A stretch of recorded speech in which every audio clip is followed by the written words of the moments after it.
Hey there, Pastor Jackson. Thanks for coming to my shop. I have some real serious issues going on with my marriage. Well now, CJ, tell me about it.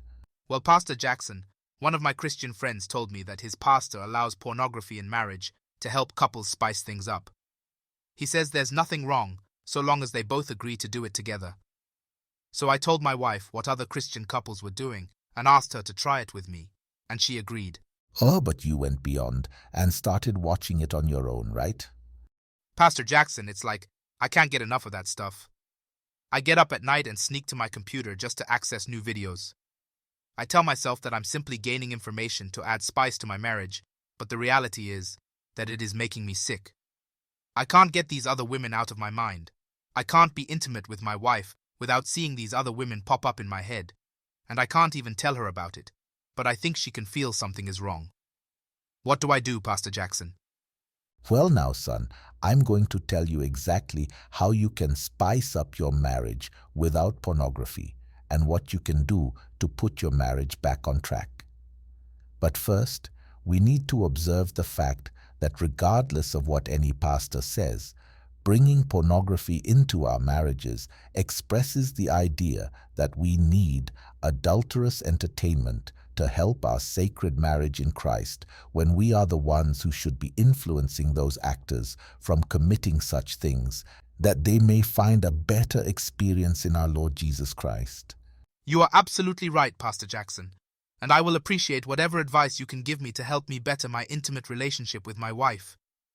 Okay, son, here is what you do, and don't leave anything out. Hey, Gloria, we need to talk for a minute. I just had a talk with Pastor Jackson, and I don't think we should be watching any more pornography.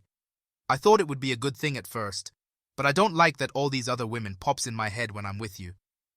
We shouldn't be allowing sinful entertainment to motivate us. I'm sorry for bringing it into our marriage. Well, CJ, I haven't been feeling like you are really with me when we are together.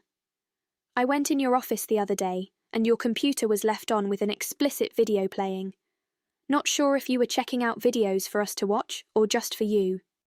One of my Christian friends introduced me to some toys that she uses when her husband is not performing well. She said it helps get her and other single women through the night when they don't have a man in their life. And I must say, her toys did help me through the emotional rejection I was feeling from you. Wow, Gloria. I didn't know that you women cared about all that stuff as much as we do. But I can tell you right now, Pastor Jackson gave me some good advice that I think you will like. I'm going to make sure that you are emotionally satisfied before thinking about myself. I'm going to observe you and figure out all the areas that excites you and capitalize on that. I'm going to make you so emotionally satisfied until you will never want to degrade your experience with a toy all the days of your life. I guarantee it. Oh my goodness, can somebody cut the fan on up in here? Wow, I've been wanting to hear you say that for a long time. You got your wife burning up inside. I'd rather have you than those toys. God is so good.